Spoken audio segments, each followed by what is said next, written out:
Família no século 21, família do século 21, hoje eu quero conversar com vocês sobre um novo rumo para o casamento. E a gente pessoal, para conversar nesse mês de maio. São 5 semanas em que a gente faz reflexão sobre casamento, sobre família, sobre educação de filhos, sobre planos do futuro, sobre envelhecimento, sobre essa última fase da vida. Então são temas que ao longo dessas semanas a gente vai trabalhar. E o nosso objetivo é, a gente leva a vida cristã, a gente leva o que é ser igreja de uma maneira muito séria. Então por isso, por levarmos isso a sério, nós compreendemos que quando Deus diz para o Adão, não é bom que o homem esteja só, nós estamos entendendo que a própria vida e a própria sociedade precisam de família para florescer.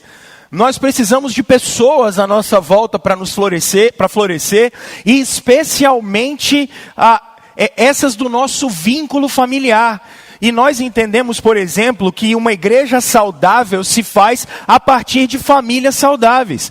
Do mesmo jeito que nós entendemos que uma sociedade saudável vai passar também por famílias saudáveis. Por isso a gente para esse período e a gente conversa com vocês um pouco sobre o que é família e qual é o papel dela. Então, hoje quando a gente fala de casamento, eu quero trabalhar com vocês pelo menos o meu objetivo ao fazer nos próximos minutos essa reflexão em Gênesis capítulo 2 é primeiro em você que é casado. Porque divórcio ou separações, elas não escolhem data ou tempo da vida conjugal. Eu, por exemplo, já acompanhei casais que com 6 meses de casado eles estavam separados, eu já vi isso.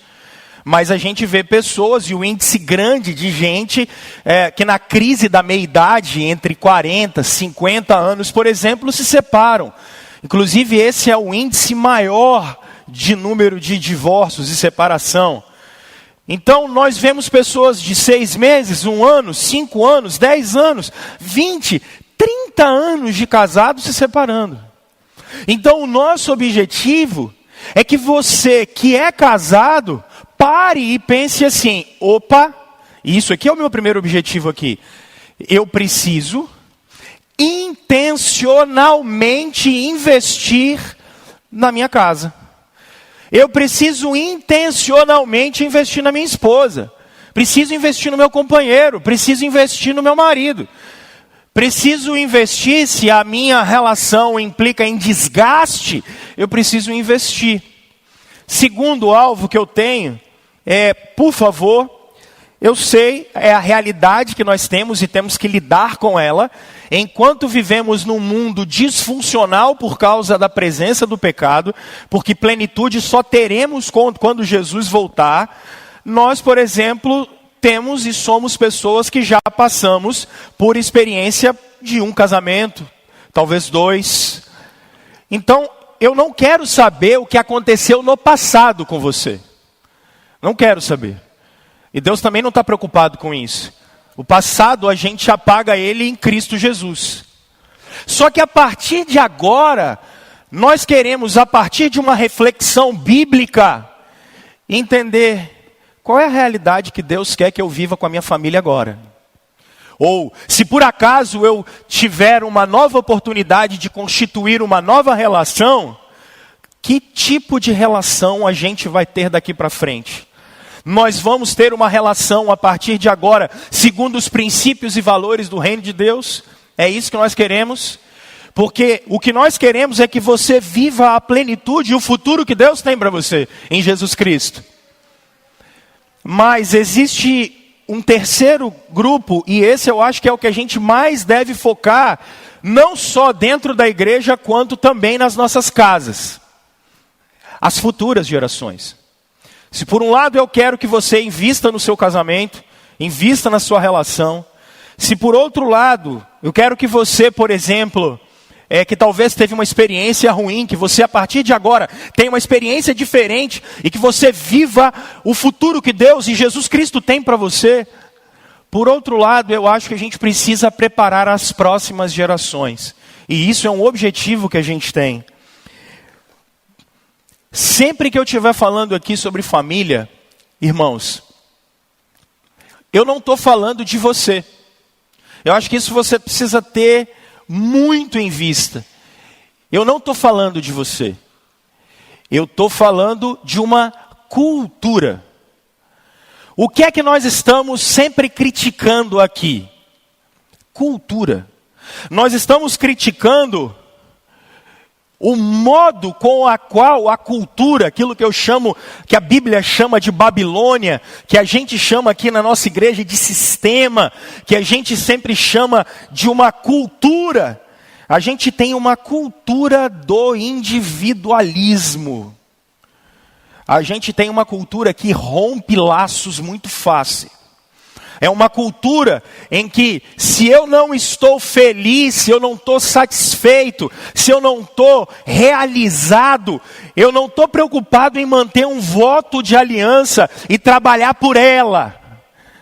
Então, o nosso objetivo, além de você investir intencionalmente na sua casa, além de você ter uma experiência de libertação para viver diferente, nós precisamos que as próximas gerações, independente do sistema, independente da cultura, que elas se voltem para a palavra de Deus, que os nossos jovens, filhos, netos, que eles vivam a plenitude do que Deus tem para eles, a partir dos princípios e valores de Deus, e não a partir dos princípios de uma cultura. É possível em qualquer tempo e em qualquer época viver os princípios e valores de Deus. Independente do sistema, independente da cultura, é possível ser obediente ao Senhor. É possível viver a vontade de Deus. E o que nós queremos, quando paramos para conversar sobre família, a gente quer pensar assim, nas nossas futuras gerações, como elas serão. Por isso, eu quero te convidar a ler Gênesis no capítulo 2. Olha o verso 18, por favor. Então o Senhor Deus declarou: não é bom que o homem esteja só. Farei para ele alguém que o auxilie e lhe corresponda. Depois que formou da terra todos os animais do campo e todas as aves do céu, o Senhor Deus os trouxe ao homem para ver como esse lhes chamaria. E o nome que o homem desse a cada ser vivo, esse seria o seu nome. Assim o homem deu nomes a todos os rebanhos domésticos e às aves do céu e a todos os animais selvagens. Todavia não se encontrou para o homem alguém que o auxiliasse e lhe correspondesse. Então o Senhor Deus fez o homem cair em um profundo sono, e enquanto este dormia, tirou-lhe uma das costelas, fechando o lugar com carne. Com a costela que havia tirado do homem, o Senhor Deus fez uma mulher e a levou até ele. Disse então o homem: esta sim é osso dos meus ossos e carne da minha carne. Ela será chamada mulher, porque do homem foi tirada. Por essa razão o homem deixará pai e mãe e se unirá à sua mulher, e eles se tornarão uma só carne. O homem e sua mulher viverão nus e não sentiam vergonha. Vamos orar, meus irmãos. Deus e Pai de nosso Senhor Jesus Cristo, pedimos ao Senhor que em nome de Jesus ilumine a vida do seu povo, ilumine o coração do seu povo. E Deus, nos leve daqui com os princípios e valores do Senhor guardados no nosso coração. Que a gente tenha a graça de poder te obedecer e, por causa de Cristo e do sacrifício de Cristo, viver a plenitude daquilo que o Senhor tem para nós nos nossos lares. Em nome de Cristo Jesus. Amém. Amém. Bom, meus irmãos, casar é fácil, como a gente já ouvia dos antigos. Casar é fácil. Você escolher alguém para casar é fácil. Fazer festa de casamento é fácil, embora seja caro, né? Mas casar é fácil. A gente escolhe alguém, namora, fica noivo e a gente se casa, tem lua de mel, tira foto e é uma coisa maravilhosa. Só que o difícil é permanecer casado. Essa é a parte mais difícil, permanecer casado. E qual é o diagnóstico que a gente tem do nosso tempo? Um é o que eu conversei com vocês na semana passada. A cada 10 casamentos que vocês veem, 4 acabam. Assim. A cada 10 casamentos que vocês observam, 4 acabam. As pessoas que se casam pela segunda vez ou terceira vez, elas têm até 4 vezes mais chances de se separar, se por acaso já se separaram uma vez. Os filhos daqueles que foram e se divorciaram, ou seja, por exemplo, pessoas como eu, que cresceram em lar de pessoas divorciadas, têm até 4 vezes mais chance de também se divorciarem. Percebem como isso é interessante? Como os dados são muito interessantes? Porque nós vivemos numa cultura em que esse número de pessoas que abortam a relação, que quebram a relação, que terminam a relação, ele é cada vez maior, cada vez mais crescente. Uma coisa que tem chamado a atenção é que, isso é fato, eu não vou trabalhar isso sociologicamente, mas é interessante que nesses dados, muitas mulheres têm tomado a dianteira no que tange os divórcios e separação. E isso leva a gente a fazer algumas análises interessantes. Porque no passado era muito mais comum que os homens terminassem as relações, os homens acabassem com os casamentos. Mas isso, por algumas razões, tem mudado. E isso é interessante porque, como eu conversei com vocês semana passada, o perfil da sociedade mudou muito.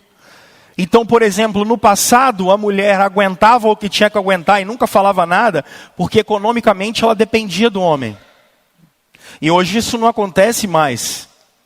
Tanto que eu conversei com vocês na semana passada, que o número de mulheres que hoje são provedoras do seu lar, sozinhas, já está em 45% daquilo que é o Brasil.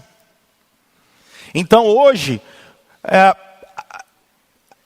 a gente não tem só os homens com essa ideia de divórcio, isso também é algo que está com as mulheres. A sociedade está assim.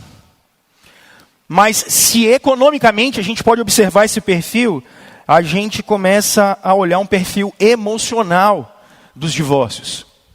Pastor Rômulo, que perfil emocional é esse? Irmãos, a verdade é que a gente está um pouco perdido com os nossos papéis. Primeiro papel que está perdido. E é isso, os homens, por exemplo, quando nós estamos fazendo nossos encontros de homens aqui aos sábados, a gente tem sempre gastado um pouquinho para a gente dar uma pincelada daquilo que Deus quer da gente como homens na igreja, na família, na sociedade.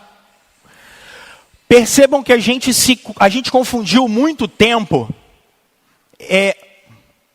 a autoridade do homem com o poder do homem.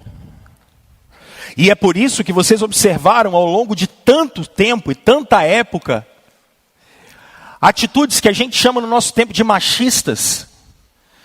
Porque os homens não entenderam o seu papel de autoridade, de guia, de capitão do time. E desenvolveram uma disfuncionalidade chamada poder dentro de casa. E literalmente oprimiram, mulheres viveram assim por muito tempo. Só que o mundo mudou. Por exemplo, o mercado de trabalho não precisa mais dos músculos humanos, masculinos. O mercado de trabalho é muito mais afetivo e emocional. Por isso, as mulheres são maioria, por exemplo, nas universidades. E em questão de pouco tempo, elas vão estar ocupando os cargos de chefia. Pouco tempo. Porque a empatia no século 21 está muito mais em voga. E o que eu estou querendo dizer com isso? Os homens estão perdidos na sociedade. Eles não sabem se colocar. Eles não sabem desempenhar o seu papel. E por não saberem desempenhar o seu papel, a gente tem lares cada vez mais disfuncionais. Porque mulheres não têm problema em ficar casados, meus irmãos, com discípulos de Jesus. Mulheres crentes não têm esse problema. Agora, a gente vai ter problema em ficar casado com tirano dentro de casa. E isso a gente vai ter problema. Ou com esses seres que nós homens estamos vivendo no nosso tempo.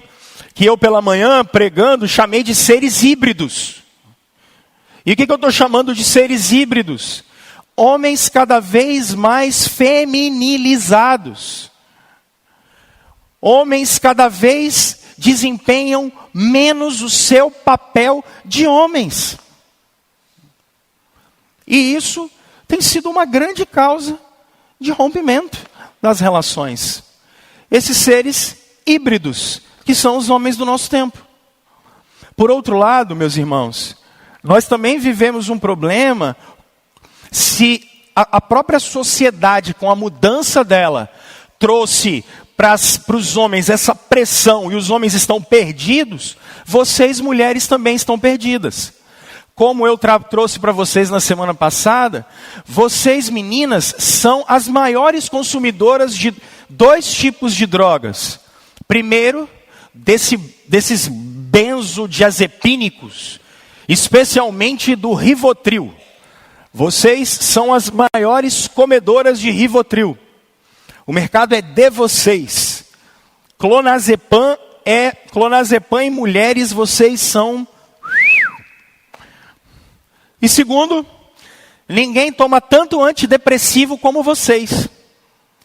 A quantidade de fluoxetina que vocês tomam, que é um antidepressivo, é absurdo.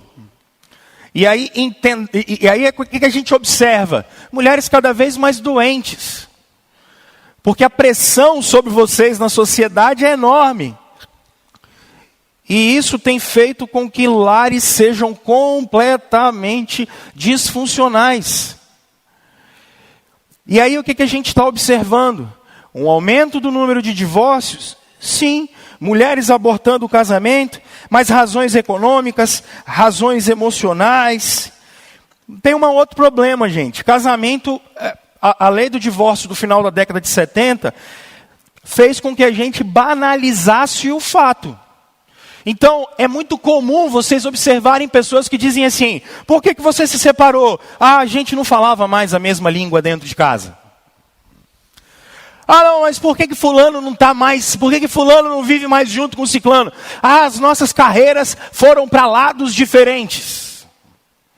Por que fulano não está mais junto com o outro? Ah, porque a gente passou por alguns problemas, foram algumas intempéries, a gente não fala mais a mesma língua. A gente não dá mais risada como a gente dava. A gente olhou, depois de muito tempo, a gente estava embaixo do teto, a gente olhou um para a cara do outro, nossos filhos casaram, nós estamos vivendo na meia-idade, na síndrome do ninho vazio. A gente olhou um para a cara do outro, falamos: olha, não tem mais razão da gente ficar junto. Percebe? Banalização. Qualquer razão é razão. Qualquer motivo virou motivo. Há motivos sérios e bíblicos para a separação. Não vou falar disso hoje, não é o meu foco. Mas a gente vive uma banalização do casamento. Uma banalização da vida familiar. E essa banalização traz pelo menos 4 vítimas para a gente. A primeira vítima é quem é rejeitado. Acho que vocês já devem ter passado perto de alguém, por exemplo, que se separou e foi traído, foi abandonado, sofreu agressão dentro de casa, teve o seu lar rompido. Você tem que lidar com essas pessoas e essa própria pessoa ter que recompor a vida é muito difícil, gente. Eu aconselho sempre vocês dizendo: olha, terminar um namoro é uma coisa, terminar um noivado é outra coisa, terminar um casamento é outra coisa completamente diferente. Não é fácil. Quando a gente é rejeitado, isso não é fácil. Agora preste atenção, quem rejeita também sofre. essa ideia, porque às vezes a gente acha assim, fulano foi lá, traiu ciclano, e depois ele foi, casou de novo e está tudo bem. Olha o que eu disse para você. Isso é um filósofo, o Pierre Bourdieu, que trabalha isso. Ele é um filósofo do século passado. Às vezes a gente não consegue entender que o pecado é tão avassalador na vida da gente, tão avassalador, que até mesmo o agressor sofre e a gente não está vendo isso. E é isso que o Bourdieu fala. Você acha que é fácil, por exemplo, o efeito dominador do pecado, alguém trai e vai começar uma nova família, mas ele tem até 4 vezes mais chance de se separar de novo. Você tem noção do que é isso? E essa pessoa pode se separar de novo e ter que viver de novo. É porque a gente vive de capas e a gente acha que isso é legal, mas não é. Porque não é só quem é vítima ou quem foi abandonado. Quem abandona também é fruto do pecado do mesmo jeito. E sofre do mesmo jeito. Agora, tem uma terceira vítima. Com essa cultura banalizada. E a terceira vítima dessa cultura banalizada de divórcio são familiares e amigos. Estou eu, minha esposa, meus filhos na minha casa, por 2 anos, 5 anos, 10 anos, 15 anos, meu irmão está casado com alguém, tem meus sobrinhos, aí no Dia das Mães ele chega sozinho. Eu falo, uai, mas cadê sua esposa? Ih, rapaz, não estamos juntos mais não. Mas, como assim? Tem 5 anos que a gente já está junto. Tem 10 anos que a gente está junto. A gente almoça, tem fotos nossas lá em casa. A gente viajou junto. A gente estava o tempo todo junto. Como assim? Acabou? Isso é normal. E percebe? Como o estrago é feito e às vezes... Peraí. Eu sempre, quando vou fazer aconselhamento com vocês que vão se casar, eu sempre falo assim, olha, você está casando, você está casando com a família dela. Você está casando com a família dele. Porque isso não é uma relação de 2. A gente está botando isso dentro de casa, a gente casa com a família. A relação é direta com o cônjuge? Mas talvez vocês vivenciaram isso hoje. Estavam você... seus irmãos na casa da sua mãe e do seu pai. Aí, quando tem uma ruptura dessa, o que acontece? Todo mundo sofre. Porque todo mundo estava vivendo isso. E a quarta vítima que tem, são os filhos. São os filhos. Como é que você explica para uma criança de 2, 3, 1, 5 anos que o papai não vai ficar mais com a gente? Que a mamãe não vai ficar mais com a gente. Como é que você explica, você que já viveu crises dentro de casa, que papai e mamãe não dormem mais na mesma cama? E por que não dormem mais na mesma cama? Como você explica para jovens e adolescentes, especialmente, quando estão terminando de formar o seu caráter, como é que você explica para as crianças, para esses jovens, e como é que você dá exemplo para eles, sabendo que papai e mamãe não ficam mais juntos? Isso é sério. Porque a gente, hoje é só ir no cartório e resolve o problema. Se for consensual, então, em um dia você está separado. Então a questão não é a lei. A lei tanto faz. Agora a grande questão e isso na nossa relação com os discípulos de Jesus. E a nossa relação, como é que a gente vê, como é que os lares são construídos? Como eu estou dizendo para vocês, os meninos que são frutos dessas relações, eles têm até 4 vezes mais chances de desenvolverem famílias disfuncionais. Então, que tipo de vida e que tipo de família a gente vai ter? Meus irmãos, quando eu olho o texto bíblico, eu observo... eu não estou preocupado, ainda que a gente assuma a literalidade do texto de Gênesis, eu não estou preocupado com isso aqui agora. O que eu estou preocupado é a gente retirar aqui princípios e valores que Deus está trazendo para a sua criação. E inclusive para nós que somos discípulos de Jesus, porque o que é a obra de Cristo? Gênesis 1 começa com: no princípio Deus criou o céu e a terra. Quando você observa o Evangelho de João, no princípio era Jesus Cristo. Jesus Cristo estava com Deus, Jesus Cristo era Deus. A história dos evangelhos é a obra de Jesus, o túmulo vazio vai restaurar o que Deus criou. Essa é a obra de Jesus. Então, a obra de Jesus é inclusive resgatar o que é o papel da família. A obra de Jesus, quando ele ressurge no terceiro dia, é ele resgatar inclusive qual é o papel do homem, da mulher, da sociedade. E isso tudo vai ser completo na segunda vinda dele. Por isso, discípulos de Jesus voltam para cumprirem o princípio criacional. Deus olha o homem e vê. A primeira fala dele é: não é bom que o homem esteja só. E aí ele usa uma expressão que no Novo Testamento ela é usada para o Espírito Santo. Isso é muito bom. Eu vou fazer para ele uma ajudadora. Esse papel atribuído à mulher, ele é o papel que é atribuído ao Espírito Santo no Novo Testamento. Como eu conversei com vocês na semana passada, chama a atenção a narrativa de Gênesis, junto com a narrativa da Babilônia, dos gregos. O Gênesis é o único livro de 2000 anos antes de Cristo, que coloca homens e mulheres com dignidade igual, que coloca homens e mulheres sendo complementares uns aos outros. Essa expressão ajudador é a mesma expressão que o salmista sempre usa. Os salmos normalmente usam para Deus, dizendo que Deus é o nosso refúgio, o nosso esconderijo. Mulheres, vocês são colocadas na Bíblia com as mesmas prerrogativas do Deus Altíssimo, com as mesmas características do Deus Altíssimo. E a relação de um casamento é a mesma relação que a Trindade tem.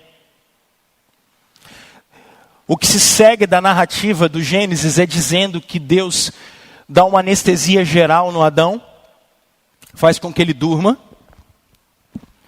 e aí Deus faz uma anestesia geral, porque Deus vai fazer uma cirurgia no Adão, abre o seu lado, tira um dos seus ossos, de dentro dos seus ossos Deus tira algumas células tronco, e dali ele faz um clone novinho, só que ao invés de ser XY, ele faz um clone novinho XX, está prontinho uma mulher, feita.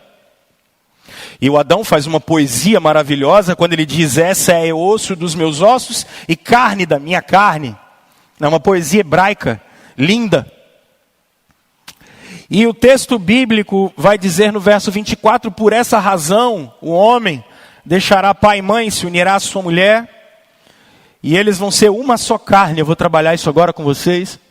E no verso 25 tem uma declaração maravilhosa, dizendo que eles estão nus, e eles viviam muito bem, obrigado. Eles não sentiam vergonha nenhuma. E trazendo um novo rumo para o casamento, deixa eu trazer 3 princípios que esse texto está trazendo para nós. Um é o verso 18, outro é o verso 24 e o outro é o verso 25. Ok? Primeiro princípio, observem no verso 18, o texto bíblico dizendo: não é bom que o homem esteja só. Eu vou fazer para esse homem uma ajudadora, eu vou fazer para ele alguém que lhe seja idônea. Então estamos complementando um ao outro. E o que significa isso? Eu acho que isso aqui é muito legal. Embora a gente pratique pouco, solitude é uma coisa, solidão é outra coisa. Solitude é um período que às vezes você quer ficar sozinho, reflexivo, em silêncio, isso é importante. Solidão é outra coisa. É lógico que alguns receberam o dom de viverem sozinhos. Jesus mesmo diz isso. Só que essas pessoas são o mínimo do mínimo do mínimo. Vou trabalhar isso com vocês daqui a pouco. A maior parte de nós não recebeu essa graça e esse dom. Jesus mesmo diz: poxa, alguns se fizeram eunucos, Outros receberam essa graça de Deus. O apóstolo Paulo, por exemplo, vai dizer que ele resolveu viver assim. Alguns vivem, outros não.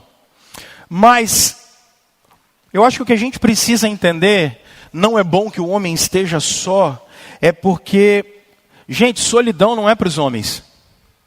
Solidão não é para a gente. Homens não foram criados, e homens aqui, homens e mulheres, seres humanos não foram criados para viverem sozinhos. Nós não fomos criados para isso. Eu vou conversar com vocês logo mais, dizendo que a gente sempre precisa de uma testemunha na vida da gente. Seres humanos não foram criados para serem e viverem sozinhos. Agora, há 3 visões do que é casamento que nos atrapalham, e especialmente essa questão da solidão. Primeiro, nós desenvolvemos uma visão romântica do casamento. Nós desenvolvemos uma visão materialista do casamento. E nós desenvolvemos uma visão pessimista do casamento. Deixa eu começar pela visão pessimista do casamento. Pelada de quarta-feira, 8 horas da noite, depois do serviço. O casamento do cara, de 23 anos, está marcado para daqui a 2 meses. O que os caras da pelada falam com ele? Já vai se enforcar, irmão? O que os caras falam com ele? Acabou sua liberdade, né? Agora está preso. Coisas que a gente ouve. Agora a bandoleira vai para o lado esquerdo, hein, irmão? Agora acabou, hein? Quer ver outra? Morreu o homem. Essa é a mais comum. Morreu o homem. Não pode mais. Isso é o que a gente ouve dos homens. Mas das mulheres não é diferente no nosso tempo. Nós não vivemos tempos diferentes. Mas vai casar para quê? Não é assim que as meninas ouvem? Mas vai casar para quê? Eu não preciso de homem. Menina, você não precisa de homem para nada na sua vida. Casar? Para quê? Não, só vai perder a liberdade. Melhor coisa, experimenta tudo, amiga. Experimenta. Depois que você experimentar tudo, aí você pensa nesse negócio. Por que isso, gente? Porque a gente vive numa cultura em que é pessimismo. A gente olha o matrimônio como pessimismo. Vai dar errado. Vai ficar infeliz. Vai acabar com a liberdade da gente. Mas a gente vive também numa cultura materialista. Quanto custa um filho em média no Brasil até os 4 anos de idade? Quando eu falei para o pessoal de manhã, eles ficaram assustados. O preço médio de uma criança até 4 anos de vida são 120 mil reais. A Aline botou a mão na barriga já aqui. Por isso que eu tenho uma conta secreta, Aline. Brincadeira, não tem. 120 mil reais custa uma criança. Necessariamente esse dinheiro não sai do seu bolso, tá? Você paga imposto, aí tem escola, saúde, SUS, tudo isso. Só que pegando o imposto, quanto é que custa uma criança? 120 reais em média. Então, meu Deus do céu, vou casar. 120 mil reais. Vou casar. Não dá para casar, porque a gente tem que ter pelo menos 120 mil reais na conta. Tem uns que estão assustados, nunca viram tanto dinheiro na vida, né? Não, a gente casa, mas olha só depois que a gente tiver um pé de meia. Aí a gente casa. Aí a gente vem com aqueles negócios do que quem casa quer casa. Não é assim? Então a gente só casa depois que a gente tiver um apartamento. Não é? O problema é que até pagar o apartamento dá 30 anos na Caixa Econômica. Então se você for casar depois que a casa estiver paga, misericórdia. É complicado. É uma visão materialista. Depois que a gente terminar o doutorado, a gente casa. Depois que a gente passar no concurso, a gente casa. Depois que a gente viajar no mundo, tiver 2 labrador e um golden, a gente casa. É uma visão materialista. É difícil. Eu não estou dizendo que você tem que ser irresponsável e você não tem que fazer conta. Isso é fato. Mas isso não é preponderantemente uma razão para se eu caso ou não caso. Não é assim, é lógico que você faz conta, mas eu não estou tendo um sócio. Eu não estou me associando a alguém. Eu estou dividindo a vida com alguém. Isso não é uma limitada, uma sociedade anônima. Não é um MEI. É a minha esposa, é o meu marido. Essa é uma visão errada. E para mim, pior do que essas duas, é a visão romântica que a gente tem de casamento no nosso tempo. Porque a visão romântica que a gente tem do nosso tempo de casamento é a visão de Hollywood. Como é que termina um filme hollywoodiano? O rapaz beijando a moça, no pôr do sol, tocando uma música romântica, e aí me sobe uma tela preta. Aí você fala, e? Aí eu cresci com um conto de fada, por exemplo, e nos contos de fada, a gente termina ouvindo assim, e viveram felizes para sempre. Cara, para sempre é tempo pra caramba. Eu fico pensando na Branca de Neve. Ela e o príncipe. Depois de 3 filhos. Junto com 7 anões. Como era a casa dessa gente? Qual era a relação dela com 7 anões? Como eles influenciavam aquele casamento?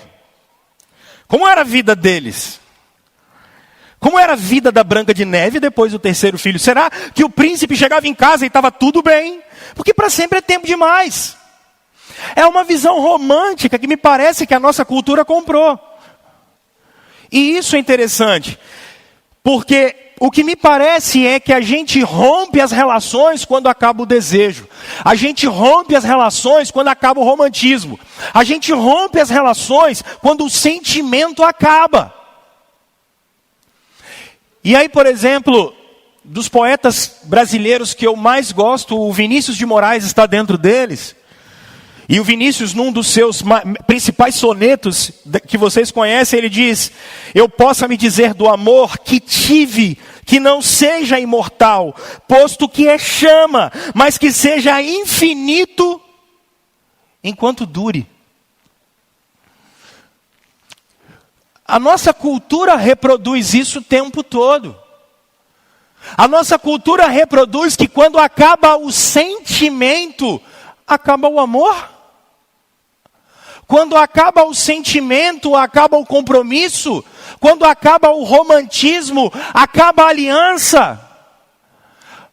Aí C.S. Lewis vai dizer o seguinte: o fato de eu não estar apaixonado não significa que eu não ame a minha mulher.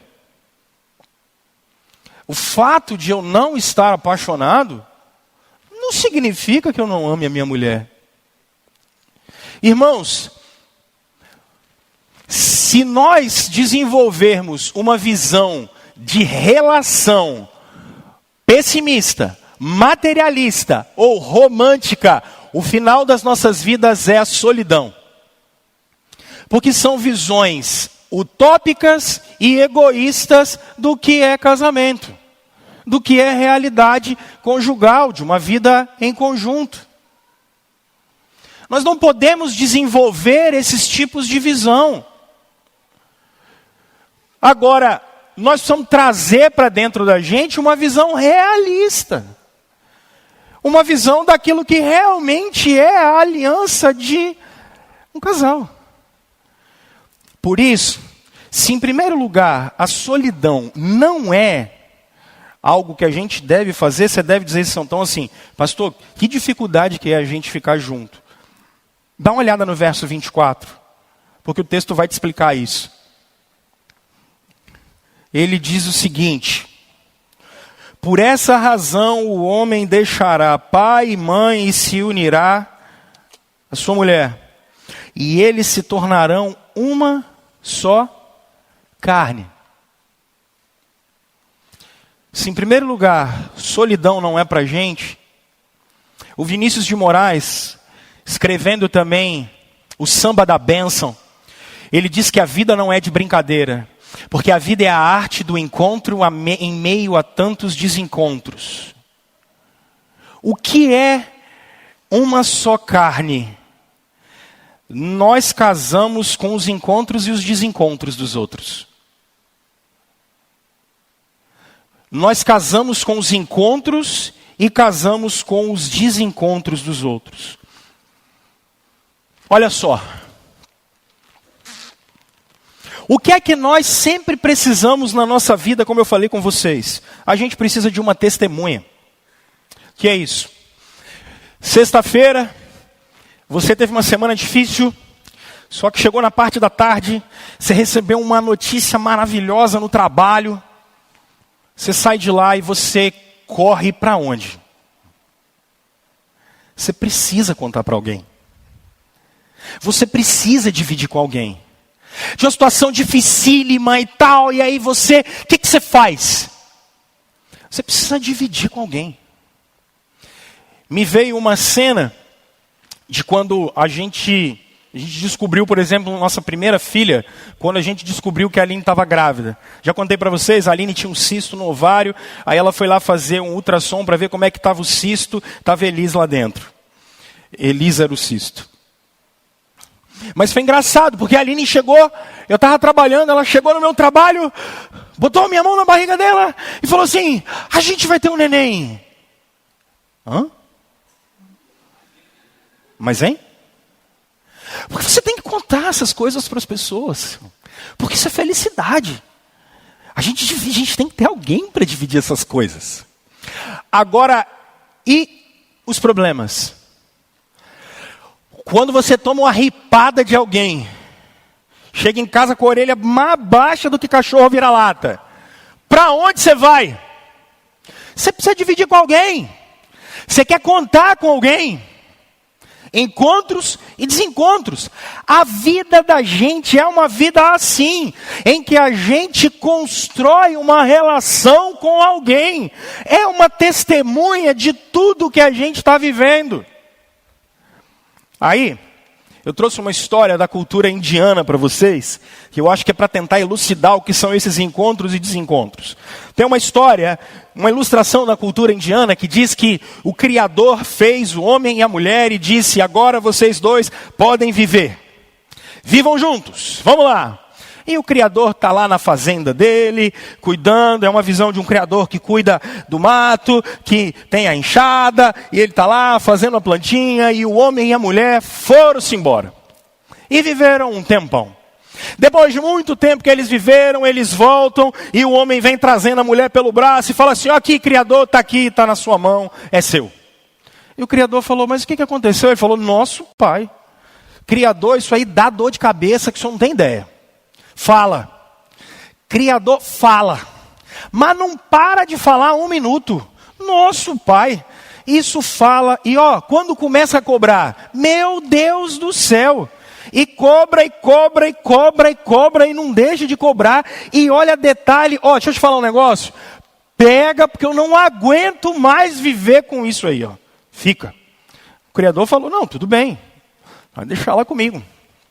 Ok. E o homem vai embora. 2 dias depois, quem volta no Criador? Criador, será que o senhor pode dar lá de volta para mim?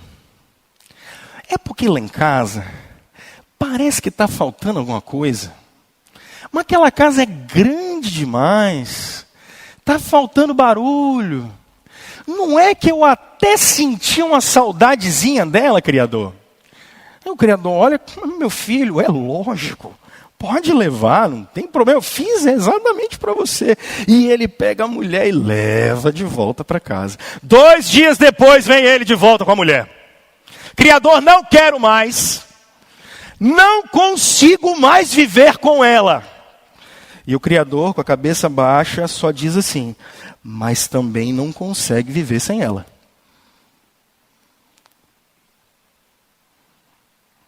É assim ou não é? E essa história da cultura indiana é tão legal, abre aspas. O amor é um sentimento a ser aprendido. É tensão e satisfação, é desejo e honestidade, é alegria e dor. Um não existe sem o outro.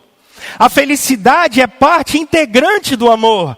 o sofrimento também pertence ao amor. É doação e sacrifício. É satisfação e alegria. Com as tentativas, nós aprendemos. Isso é o que o Criador fala para o homem. O amor é um sentimento a ser aprendido. É tensão e satisfação. É desejo e honestidade. É alegria e dor. Um não existe sem o outro. A felicidade é parte integrante do amor. O sofrimento também pertence ao amor. É doação e sacrifício. Mas é satisfação e alegria. Com as tentativas, nós aprendemos. Há um escritor muito famoso de 2 décadas atrás, o James Hunter. Ele escreve O Monge, o Executivo e depois Como Ser um Líder Servidor. E ele trabalha dentro dessa perspectiva de liderança uma face do amor que eu acho que pode ilustrar o que é isso aqui. Quando ele traz para a gente o conceito de que amor é mais do que um sentimento, ele é uma atitude. Meus irmãos, percebam que o desafio para não ficarmos sozinhos é entendermos o desafio que é viver com o encontro e com os desencontros. Para isso a gente precisa tomar uma atitude. E essa atitude é a atitude do amor. E o que é isso? Nós estamos casados e eu vou me aprofundar nisso daqui a pouco. A gente pode tomar algumas atitudes que são a atitude da amargura, a atitude de egoísmo, de não trazermos para cumplicidade. Ou nós podemos entender que a nossa caminhada com quem nós escolhemos para estar ao nosso lado é uma escolha diária, de acolhimento, de celebração, de que independente da paixão nós temos um compromisso, que a gente vai trabalhar pela santificação do outro, e ponto final. Dá uma olhada no verso 25, porque a gente vê o terceiro princípio, e olha como ele é interessante. Solidão, encontro e desencontro, e olha o paradigma da intimidade. O homem e sua mulher viviam nus e não sentiam vergonha. Pegue esse pedaço de metal aqui, ó, pretinho, que está aqui. Pelo menos pela manhã eu expliquei assim, eu acho que agora ajuda vocês também. Bota lá na praia de Taparica ou na praia de Camburi e coloca esse pedaço de ferro lá. Chuva, sol, maresia, vento, tudo isso. O que é que vai acontecer com o tempo com esse ferro? Não adianta. Com o tempo, com as intempéries, ele vai corroer. Porque é a relação de corrosão. Tempo, no meio das intempéries, corrosão. Você se relaciona com alguém em que o tempo e as intempéries, chuva, sol, podem gerar corrosão. Quer ver? Você sabe exatamente os pontos fracos do seu marido. Você sabe como fazer raiva nele. Você sabe que sabe. Você sabe como falar coisa que ele não gosta. Você sabe. Você sabe exatamente como deixar ele tiririca da vida. Você sabe disso. E o contrário é verdadeiro. O homem sabe como deixar a esposa chateada. E faz de propósito. Em muitas ocasiões. Porque a intimidade vai fazendo com que a gente conheça extremamente a fundo quem está em volta de nós. Especialmente quem divide a mesma cama que a gente. A gente conhece, a gente sabe como é. A gente pode usar dessa proximidade para ferir. E essa é uma intimidade que a gente não pode ter. Eu conheço você, não é para que eu tenha uma carta na manga, para quando você me fizer raiva, o que eu faço? Ah, eu sabia. Isso é pecaminoso. Isso é pecaminoso. Eu guardo uma carta na manga, porque a partir do momento que se ela fizer isso, se ele fizer isso, opa, mas que história é essa? Irmãos, intimidade não é para isso. Intimidade, e essa intimidade que a gente tem dentro de casa, é para que a gente tenha cumplicidade, dedicação e exclusividade. Cumplicidade, dedicação e exclusividade. Então, o que eu estou querendo dizer com isso? Deixa eu trabalhar isso aqui melhor. Não tem condição da minha mulher não saber a senha do meu telefone. Eu não posso ter conversa que minha esposa não pode ver. Não pode ter foto dentro do meu telefone que minha mulher não pode ver. Como assim? Não existe conversa que você teve com algum amigo seu que seu esposo não pode ver? Que história é essa? A gente tem e-mail que as pessoas não veem? A gente tem conta privada que a mulher não vê, que o marido não vê? Como assim? Não existe isso, gente. Não existe isso. Não existe essa história de que eu sou casado com você, mas eu tenho a minha privacidade. Hã? Como assim? Se você quisesse ter essa tal privacidade, tinha que ficar sozinho. A gente passa a ser uma só carne e a gente está junto. Tem cumplicidade. E tem exclusividade. E tem dedicação. Então, eu não posso ter conversas que a minha mulher não pode saber. Eu não posso ter encontros que meu marido não pode saber. Isso não existe. Eu não posso ter uma vida secreta. Se a minha esposa pega qualquer coisa minha, para ela é um livro aberto. E tem que ser um livro aberto. Não existe isso. Porque o nome disso é intimidade. Mas me parece que a gente caiu nesse conto da privacidade. Não. Privacidade não dá. Para ser casado e ter esse negócio, isso aí se chama vida dupla. É diferente. Isso não é privacidade, isso é vida dupla. Coisas, irmãos, eu vou trabalhar isso com vocês, acho que na outra semana. O cara morre. A mulher fica com um monte de dívida, não sabe o que o cara tem que pagar. A mulher morre. O cara tem um monte de conta da mulher para pagar. Não sabe a senha do banco. Não sabe se deixou um seguro de vida. Não sabe. Não sabe. Simplesmente não sabe. Porque não casou com alguém, porque casou com um sócio. Então, peraí, aqui é meu dinheiro, seu dinheiro. Essa mulher não pode saber quanto eu ganho, esse homem não pode saber quanto eu ganho, não pode saber quanto eu tenho no banco, essa mulher gasta demais, esse homem gasta demais, meu Deus do céu. Então vocês precisam parar e ter uma conversa séria sobre isso. Aí acontece qualquer coisa, bate gente na porta da gente, a gente não sabe o que fazer. Fica perdido, porque não tem intimidade. Porque qual é a barreira? Quem é o Deus da gente? Não é Jesus Cristo, cara, é dinheiro.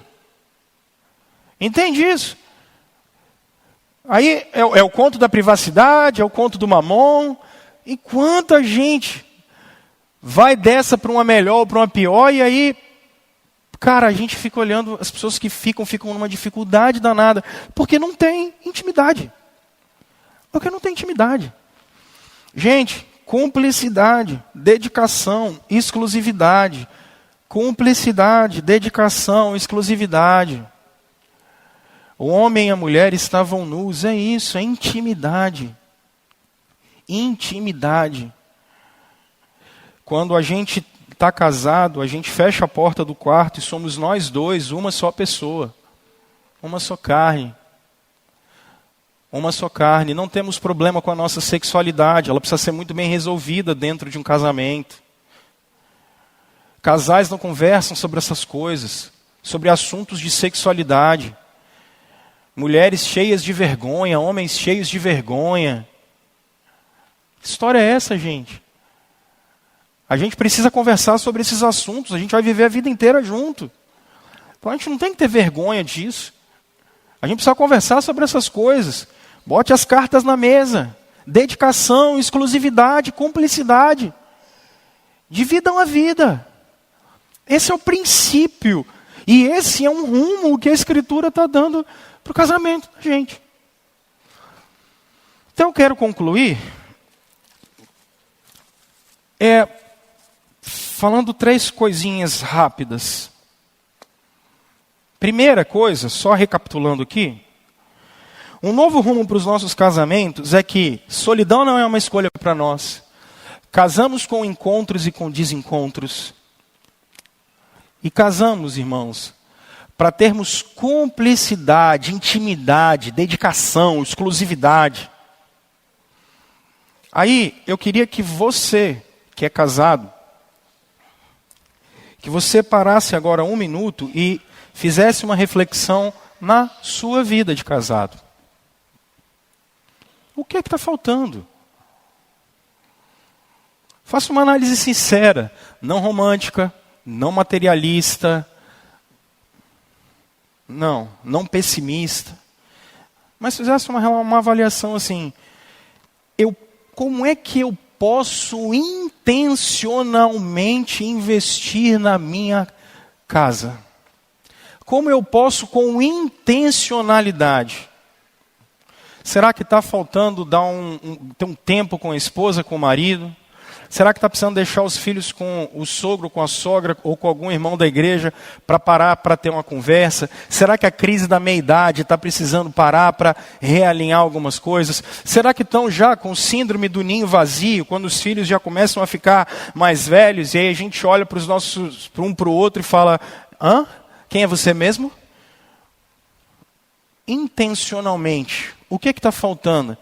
Tem quanto tempo você não leva um presente para a Dona Maria? Tem quanto tempo que você não leva um presente para o seu Zé em casa? Tem quanto tempo que isso não acontece? Tem quanto tempo que você não fala assim, meu amor, como eu te amo? Coisa simples. Casada há 55 anos e tem 54 e meio que não fala eu te amo. Te admiro tanto. Tempo. Intencionalmente, o que está faltando? Palavras de afirmação, um tempo de qualidade, reconhecer alguns erros. O que é que está faltando? Segundo, vocês, como eu falei no início, que viveram uma experiência ruim, talvez no primeiro casamento. Talvez viveram uma experiência péssima na primeira relação. Não foi boa.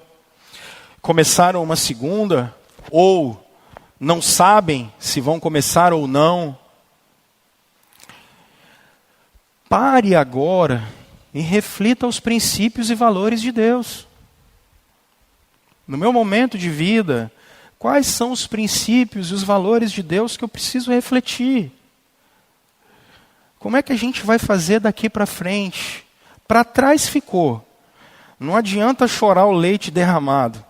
Talvez o máximo que você vai conseguir fazer é, se eu tivesse agido de outra maneira, tudo bem. Ou eu não teria sido alvo. Beleza, ficou. De agora para frente, como viveremos os princípios e valores de Deus?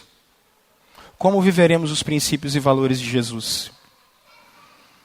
Vocês, jovens casais, jovens que querem se casar, um mantra que eu repito aqui: primeiro princípios, depois paixões. Primeiro princípios, depois as paixões. Peça ao Senhor para que Ele coloque a graça dEle no seu coração. É possível casar-se e permanecer-se casado. É possível. É possível. É possível comemorar bodas de ouro, diamante, sei lá o que. É possível.